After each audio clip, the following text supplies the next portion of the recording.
কোনো মুসলমান Christmas day বা বড়দিন এটাকে সেলিব্রেট করতে পারেন না।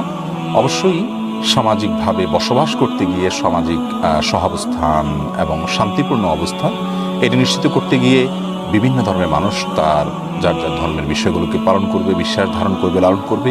সেই স্বাধীনতা অধিকার তাদেরকে স্বয়ং আল্লাহ তাআলা দিয়েছেন। ফামান শাআ ফালিউমিন ওয়া মান শাআ ফালিয়াকফুর। যার ইচ্ছা সে ঈমান আনবে, যার ইচ্ছা সে কুফরি করবে।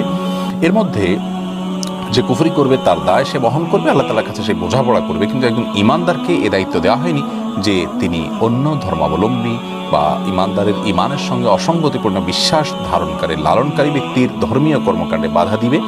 এরকম কোনো অধিকার ইসলাম দেয়নি এবং নির্দেশ দেওয়ার তো প্রশ্নই ওঠে না।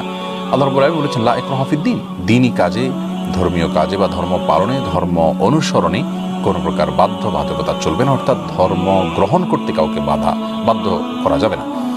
অতএব যারা খ্রিস্টান আছেন, যারা হিন্দু ধর্মাবলম্বী আছেন, অন্যান্য ধর্মাবলম্বী আছেন, আমাদের দেশে তারা বসবাস করছেন, আমাদের দেশে আমাদের পাশাপাশি তারা সহাবস্থান করছেন, সেই সমস্ত মানুষরা তারা তাদের ধর্মীয় কর্মকাণ্ডগুলো পরিচালনা করবেন, সম্পূর্ণ স্বাধীনতা তারা ভোগ করবেন। এটা সাংবিধানিক অধিকার, যেমন হাদিসে তাদের সে অধিকার দিয়েছে। অধিকার বলতে তাদেরকে বাধা দেওয়ার অধিকার আমাদেরকে দেয়নি। তবে আল্লাহ রাব্বুল আলামিন তো আর কুফরি করার অধিকার বা নির্দেশ দেননি, আল্লাহ তাআলা তো তাওহীদের নির্দেশে দিয়েছেন। যাই হোক, ক্রিসমাস ডে বা বড়দিন এই দিবসগুলো উপলক্ষে ভিন্ন ধর্মাবলম্বী এই দিন এবং অন্য যে সমস্ত ভিন্ন ধর্মাবলম্বীদের বিভিন্ন দিবস আছে, এগুলো উপলক্ষে আমরা তাদেরকে কেন উইশ করতে পারবো না? এর প্রধান কারণ হলো যে তাদের যে বিশ্বাস আছে সেই বিশ্বাসটা আমাদের বিশ্বাসের সাথে যায় না।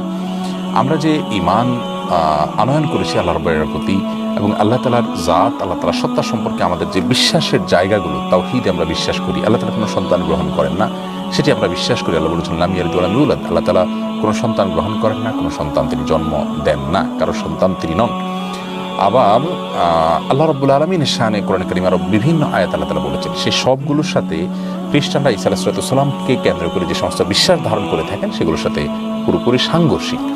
তারা তাদের বিশ্বাস ধারণ করবেন সেটি ভিন্ন কথা, কিন্তু একজন মুসলিম হিসাবে আমি যদি তাদের সেই সমস্ত কোরআন বিরোধী বিশ্বাসগুলোকে, তাওহীদ বিরোধী বিশ্বাসগুলো, তারা সেগুলোকে কেন্দ্র করে কোনো উৎসব যখন করতে চাই, সেটাকে যখন সেলিব্রেট করি, উদযাপন করি বা উইশ করি, তখন সেটা কেমন যেন তার সে বিশ্বাসকে আমি ধারণ করছি, তার সে বিশ্বাসকে যেন আমি মেনে নিলাম।